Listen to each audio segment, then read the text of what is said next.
पुण्यश्लोक अहिल्यादेवी होळकर कर्जमुक्ती योजना 2026 तीन टर्ममध्ये सर्व काही भाग डिवाईड केलेला आहे. ते म्हणजे रेग्युलर, थकीत आणि OTS ऑल टाईम सेटलमेंट.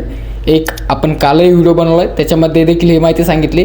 जर कधी तो व्हिडिओ तुम्ही बघितला असेल तर डिस्क्रिप्शनमध्ये लिंक देतो किंवा आपल्या चॅनलला व्हिजिट करून तो व्हिडिओ बघू शकता. अतिशय महत्त्वपूर्ण तो व्हिडिओ आहे, त्याच्यामध्ये सर्व काही माहिती कर्जमाफीची आपण सांगितलेली आहे.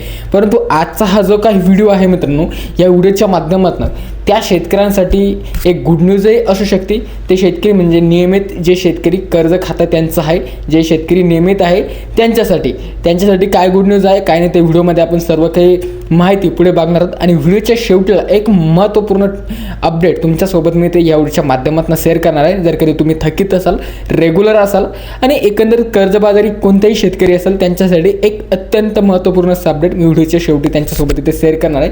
नमस्कार मित्रांनो, मी योगेश होबळे स्वागत करतो आपण सर्वांचं प्रत्येकदा माझ्या ह्या एका नवीन व्हिडिओमध्ये. जसं की 2 जून 2026 रोजी कर्जमाफी योजनेचा शासन निर्णय JR हा निर्गमित झाला. हा फक्त JR निर्गमित झाला, ना की याची घोषणाबाजी माहिती सरकारने इथे केलेली आहे. कारण की थेट मुख्यमंत्री देवेंद्र फडणवीस यांनी स्वतः सांगितलेलं आहे की सध्या कर्जमाफीचा जो काही निर्णय मी JR शासन निर्णय जाहीर केला याचा आम्ही घोषणाबाजी ते करू शकत नाही. कारण की निवडणूक आयोगाचं आम्हाला त्या घोषणाबाजी करण्याची अनुमती त्यांनी दिली नाही. फक्त शासन निर्णय जाहीर करण्याची अनुमती आम्हाला त्यांनी दिली, असं थेट पत्रकारांशी बोलत असताना आपल्या राज्याचे सन्माननीय मुख्यमंत्री देवेंद्रजी फडणवीस साहेब यांनी माहिती इथे दिलेली आहे. आता मित्रांनो, कर्जमाफी JR संदर्भात आणि शेतकऱ्यांचे विशेष काही प्रश्न आहेत त्याच्या संदर्भात थोडक्यात आपण व्हिडिओमध्ये इथे बोलूया. जसं की बऱ्याच काही शेतकऱ्यांनी मागील व्हिडिओमध्ये मला कमेंट केलं होतं की आमचं 2025 मध्ये आम्ही कर्ज काढले आहे ते माफ होईल का.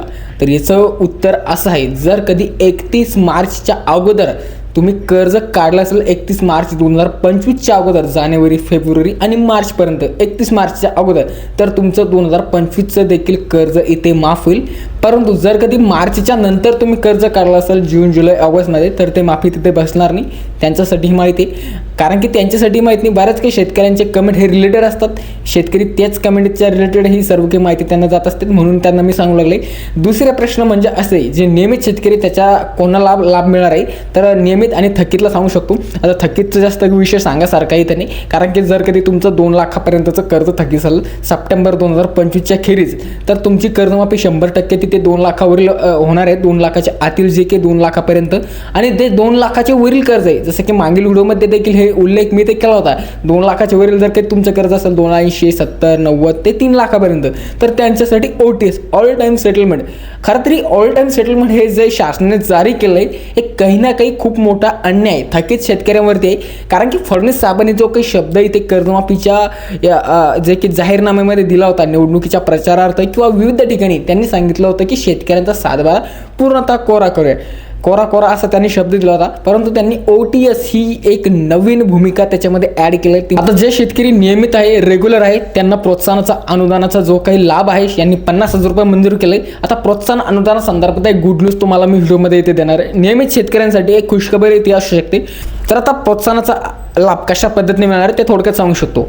ज्या शेतकऱ्यांनी सप्टेंबर 2019 पासून ते 31 मार्च 2025 पर्यंत या मागील 4 ते 5 वित्तीय वर्षामध्ये कधीही 2 वेळा कर्ज त्यांचं भरलेलं असेल, ते पुनर्गठित कर्ज असो किंवा इतर कोणतेही कर्ज असो जे परतफेड केलेलं असेल, कोणतेही 2 वर्ष, जसं की 21मध्ये, 2021मध्ये किंवा 22मध्ये किंवा 23मध्ये किंवा 24मध्ये, असं प्रत्येकदा 2 वर्षात त्यांनी केव्हाही 2 वेळेस कर्ज रिन्युअल केलेलं असेल, जे की भरलेलं असेल, तर त्यांनाच हे कर्ज जे की प्रोत्साहनाचा अनुदानाचा लाभ त्या शेतकऱ्यांना इथे मिळणार आहे. हे प्रोत्साहनाच्या अटी त्यांनी इथे घातलेलं आहे सर्वतः. आता शेतकरी मित्रांनो, एक व्हिडिओ आहे ते म्हणजे बच्चू कडू साहेब यांचा, ज्यांनी जे की स्वतःहून मुख्यमंत्र्यांचे, उपमुख्यमंत्र्यांचे धन्यवाद व्यक्त करत त्यांनी माहिती कळली आहे की सर्वांचे आभार आहे. ते व्हिडिओ ते बघू शकता. नंतर काय खुशखबरी ती थोडक्यात सांगू शकतो. आणि सेवा भाऊचं खास करून अनाथाचे एकनाथजी शिंदे साहेबांचा आभार मानतो.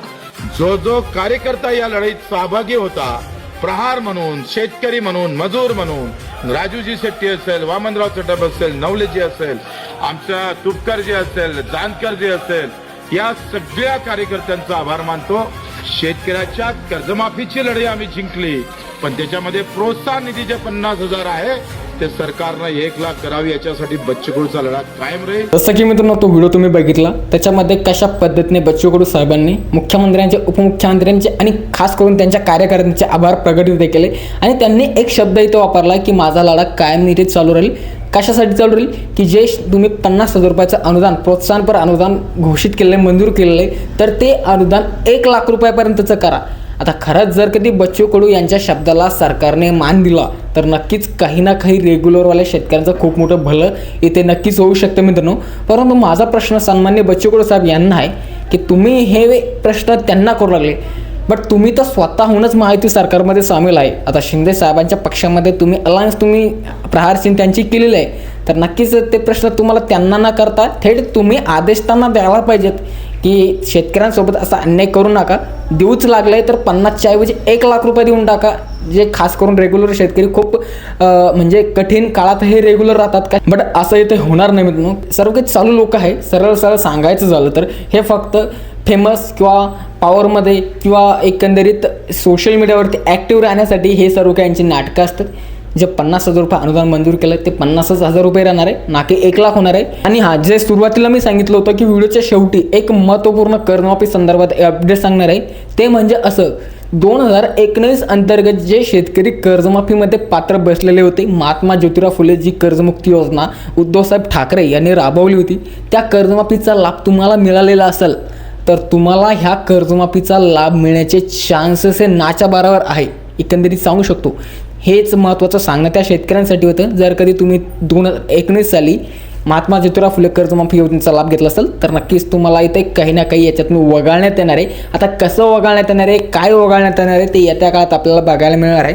आता कर्जमाफीची जी काही प्रोसेस होणार आहे ती सर्व ऑनलाईन पद्धतीने इथे होणार आहे. ऑनलाईन तुम्ही तुमच्या मोबाईलमधून देखील ही प्रोसेस करू शकता. आता ती प्रोसेस काय असणार आहे काय नाही ते आपण नेक्स्ट व्हिडिओमध्ये बघणार आहे. तर नक्कीच मित्रांनो पुढले असलेच महत्त्वपूर्ण व्हिडिओज बघण्यासाठी चॅनलमध्ये नक्की सबस्क्राईब तुम्ही करून ठेवू शकता. आणि तुम्हाला कर्जमाफी संदर्भात काय वाटतं, तुमची भूमिका राय नक्कीच कमेंटमध्ये तुम्ही नोंदवू शकता. मिळा का नवीन व्हिडिओमध्ये, तोपर्यंत खूप खूप धन्यवाद.